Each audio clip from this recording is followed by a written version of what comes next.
You might have noticed that when you are listening to songs on a Spotify or talking to your friends on Discord, then sometimes Spotify get paused. So this is the common issue, and if you are getting this error message Spotify playback pause while transmitting audio, then I will give you the best solution. First of all, you need to go to your Discord account.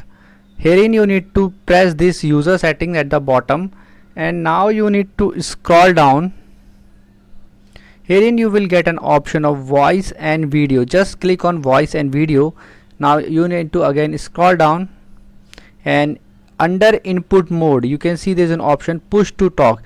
Just click on this option, and that's it. You need to just click this option push to talk. This is the first step.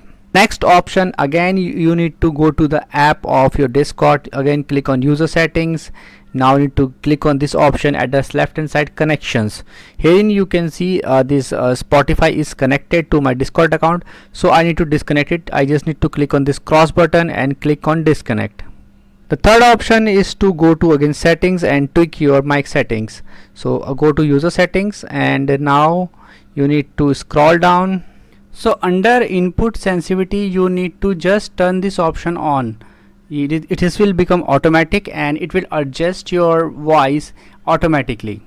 After following this step, make sure to restart Discord and also restart your PC, and then try to do it once again. If you still face, you can comment below and I will definitely give you reply. If you find this video helpful, just hit on the like button and also subscribe my channel for my upcoming videos.